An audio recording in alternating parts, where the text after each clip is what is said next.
Hi friends, we will see Park-Chen-Yu, commonly known as a PCY algorithm, which is implemented for the large datasets mining in the big data analytics. Now, what is a Park-Chen-Yu or PCY algorithm and why is it needed for the large dataset mining?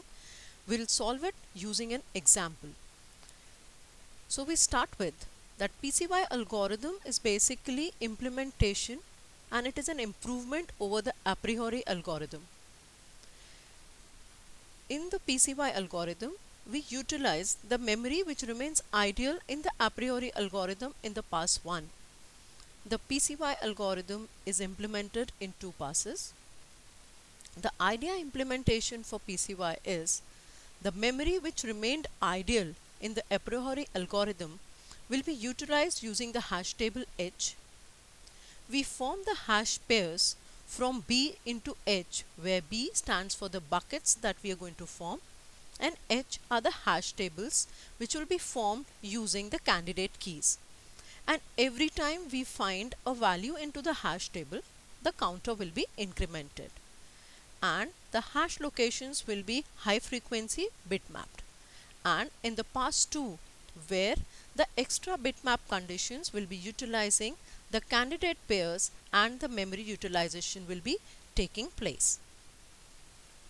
Now, this is a simple pseudocode for the PCY algorithm. That is for the each basket or the each bucket that we will create. For that bucket, we have to read each and every item. Now, here if you will see, I have put 4 transactions, 1, 2, 3 and 4. And all of these 4 transactions have some data items in it. These are known as item sets. And all the item sets have various values. Now, each item, when I say, each item that we will say, we add 1 to its item count. We say that if I consider the item set 1, I have to count how many times in these 4 transactions does 1 exist. So, when I say 1, it exists in transaction 1. So, 1 is existing here, and in the transaction 3 also item set 1 is existing. So, the count for the set 1 is 2, as it is existing in transaction ID 1 and in transaction ID 3. This in detail we will see it in the example. Now, for each pair of items, now when I have to form these pairs over here, when I have to form these pairs, there is one special consideration that we have to consider, which is known as a support. The support will be by default provided to you for the PCY algorithm. If the support is not provided, then it is considered as 50%. And if the support is considered as 50%, then we have to calculate what is the minimum support available. The minimum support will be calculated as 50% divided by 100, and what is the transactions over here. So 50 divided by 100 into 4, the output will come as 2. So for the PCY algorithm with 50% support, we will take the minimum support value as 2. Now, what is the hash pair to a bucket? Now for each pair item, I need the hash pair to the bucket, which will be considered like this. Now for this item, I need to find out the item set pairs. So if you see the transaction ID 1 over here, I have 1, 3, 4 and 5.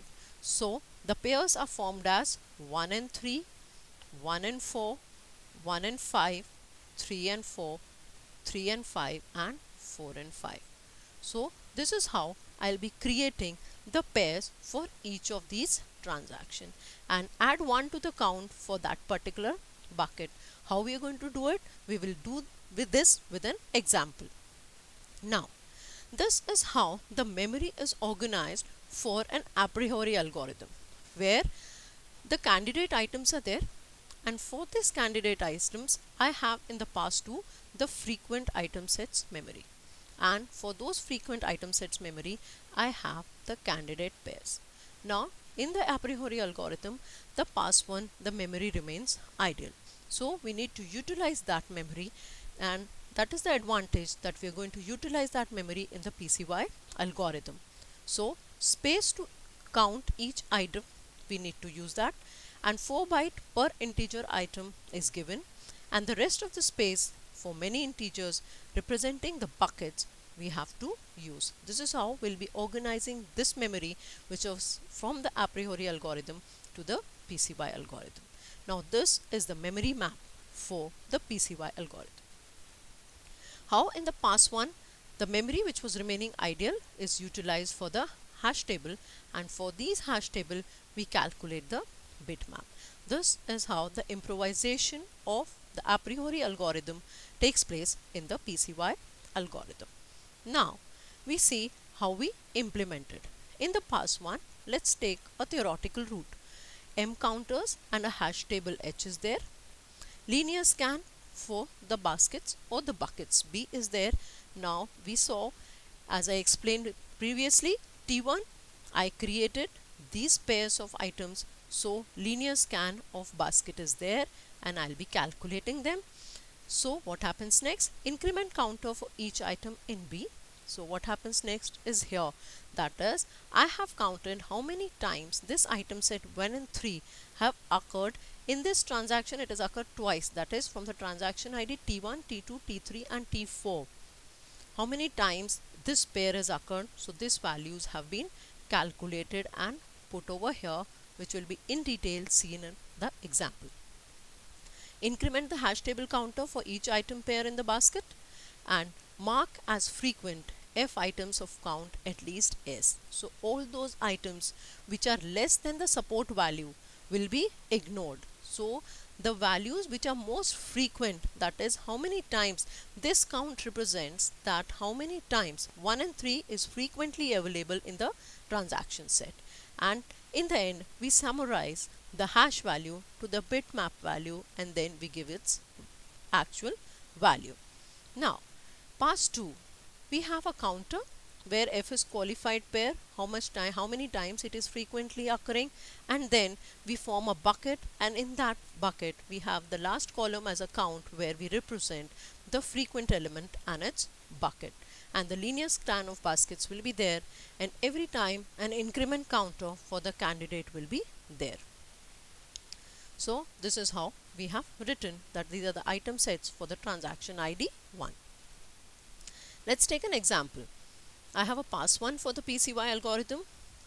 As I explained, minimum support is calculated as 2, as minimum support in percentage is given as 50%, and 50% divided by 100 into 4, as there are 4 transaction IDs over here, 1, 2, 3 and 4. So 50 divided by 100 into 4 will give me a minimum support of 2. For these transaction ID, these are my items. Now how do I proceed further? Now for these items I need to calculate the item set and its support value. How do I calculate the support value for the item set? For that, individual items are listed over here. From here if you see, it is 1, 2, 3, 4 and 5. So the individual item sets I have are 5. I need to find its support.